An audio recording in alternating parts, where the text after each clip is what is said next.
What's going on, everybody? How you doing? Today's video, this is a donation request. This is for Rob. This is They Might Be Giants, bringing back some They Might Be Giants. They're coming back because I just did all that Sparks, right? So I think the whole thing is the whole quirky bands, quirky music, quirky artistry stuff. I think that's where that's coming. This is coming, right? Sparks, but with stronger melodies and more prominent vocals. That's what Rob says. So we're gonna be doing 2 tracks off of the album, not all at once, but one today and one next, whenever next is, whether it's tomorrow, the next day, or whatever. But the first one, the one that we're doing now, is called Mammal. This is off of their album Apollo 18 from 1992. That's what we're doing today. If you're new here, please subscribe. Check out my videos, all kinds of videos, reaction videos, bass videos, music videos. Check it out. If you like the channel, you want to support the channel, all kinds of ways you can get super thanks underneath this video. You can be directed in the description. I got PayPal, Cash App, Venmo, Amazon wishlist, mailing address, and I do donation requests just like this one. So if there's something you want me to watch, listen to, talk about, hit me direct, PayPal, Cash App, Venmo in the notes section. Leave a link, leave a description. Let me know what you want the video to be on and I'll make the video. You can also email me at jpanreadsemail@gmail.com. Thank you guys. Okay, so let's check out this album. Apollo 18, their 4th album, alt-rock duo They Might Be Giants.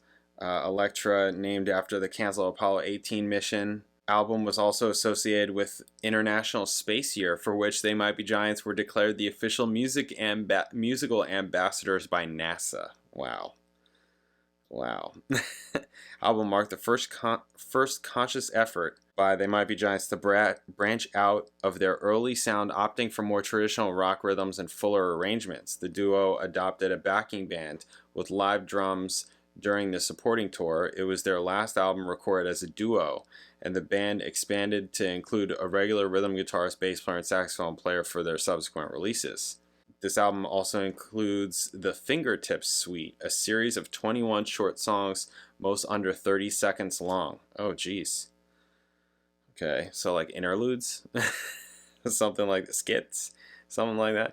Album generated 3 singles, The Statue Got Me High, The Guitar, and I Palindroma I, although only the first charted. Okay, so we're not doing any of those ones.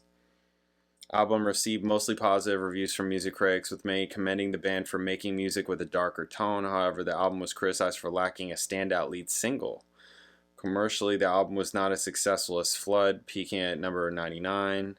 After the major success of Flood, which I guess was the previous album, Elektra sought out Elvis Costello to produce Apollo 18. However, John Linnell and John Flansburgh elected to produce the album themselves, as they had originally planned. Prior to recording, the band upgraded many of their instruments, purchased a Marshall amp. Linnell bought several new saxophones. Album was recorded at the Magic Shop in New York City in approximately 10 weeks. Although the band recorded Apollo 18 primarily as a duo, its production is musically sparser than that of previous releases. Album's associated tour, they had a backing band rather than a tape deck playing backing tracks. That's not... They really did that. I should like see videos of them like literally with a tape deck playing their tunes back then.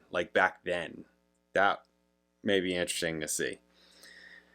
Music found on Apollo 18 is slightly darker in tone and mood than the songs found on Flood. When it came to writing songs for the album, Linnell and Flansburgh used old standbys, such as producing harmonies through improvisation and generating melodies by sampling sounds in varying cycles. However, according to the album's press release, Flansburgh and Linnell both sought to expand their horizons and incorporate new sounds and extreme song arrangements. Oh my god, there's 38 tracks on the freaking album. What is this? Yeah, this Fingertips crap. What is this? 5 seconds? 6 seconds? 4 seconds for these songs? Are you kidding me? That doesn't even get you paid on Spotify. That's nuts. What are they doing? Okay, alright. I mean, their songs are so short. Wow. Okay. I mean, I'm fine with that. Totally fine with that. If it's cool. I mean, there's a lot of Beatles stuff and Beach Boys stuff that's pretty short. That's cool. Right? So that's where I'm like, if it's cool, I don't care how long it is. Really doesn't matter to me, right? As long as it's cool. Okay, so this first song that we're doing off of this album is called Mammal. It's short. Let's just get to it. Let's do it. Bam. Glass of milk, standing in between extinction in the cold and explosive radiating growth. So the warm blood flows through the large four-chambered heart, maintaining the very high metabolism rate they have. Mammal, mammal, their names are called. They raise a paw, the bat, the cat, dolphin and dog, koala bear and hog.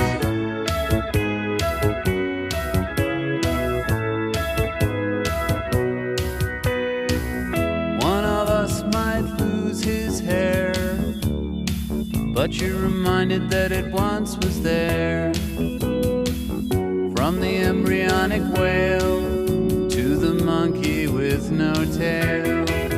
So the warm blood flows with the red blood cells lacking nuclei through the large four-chambered heart, maintaining the very high metabolism rate they have.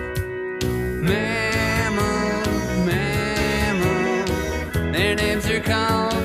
They raise a paw, the bat, the cat, dolphin and dog, koala bear and hog. Placenta, the sister of her brother marsupial.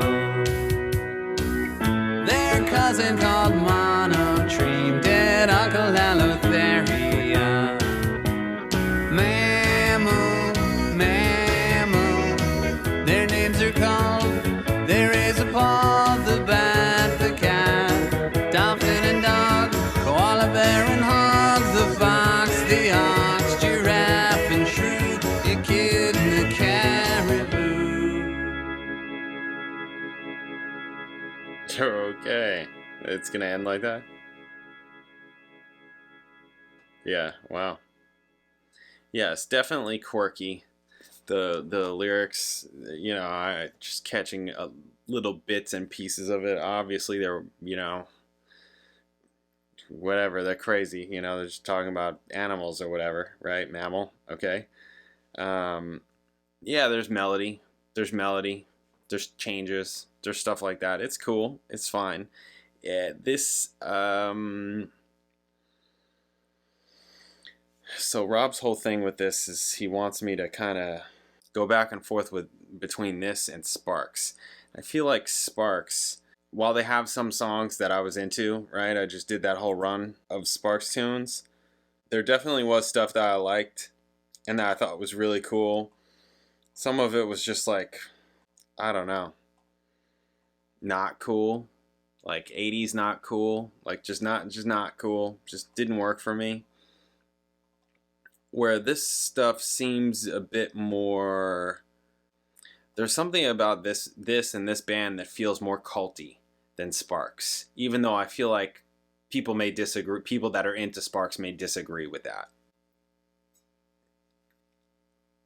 I don't know, that's just how I feel. You know, that's not based on any kind of fact or anything like that. Just get that together. It feels like this is more of a cult band than Sparks. Like, I had at least heard of They Might Be Giants. I'd never heard of Sparks before. And it sounded like Sparks was really trying to, at least, I mean, I've heard more Sparks than I've heard They Might Be Giants, so there's that. There were definitely periods where it was like, okay, they're trying to chart. Feels like they're trying to have some kind of success here, right? They're trying to chart. They're trying to do well, you know, music business wise. Where these guys just feel like they're just trying to be cool on the block, right? Like among their circle, they're trying to be the cool thing in the neighborhood. And that's kind of what makes it culty. That's what I mean. It feels like that. I'm not saying that Sparks can't write songs or any of that kind of thing, but to me, these guys, They Might Be Giants, they're really, I mean, how many, They Might Be Giants have I done? Let's see, I did Subliminal, Yeah, Where Your Eyes Don't Go, Wicked Little Critter. Oh yeah, that one. Yeah, It's So Loud in Here. XTC versus Adam Ant. That's what I'm getting off of this. I feel like these guys are more. Maybe I'm wrong, but I feel like there's probably a potential for me to find more stuff from these guys that I'd be into. I don't know why I feel that way. I just feel like because of how experimental they are in a different way than Sparks. It's different. These guys are like New York City, bootstrap, experimental, quirk, weird, right? That kind of thing. I feel like I have a little bit more of a connection to that than, these LA guys that went to Germany to start doing stuff and start doing electro and pop electro and just weird stuff like that, where these guys are playing instruments. Even if there are tracks, there's still a bit of that kind of thing. So I don't know. That's what I get. The big thing that I'm feeling is that these guys feel more cult than Sparks. Sparks, I don't know, but I could be wrong. I don't know. You guys tell me. Anyways, we're gonna get to the next track. Next track is another track off of this album, and we'll get to it. I'll catch you then. Later.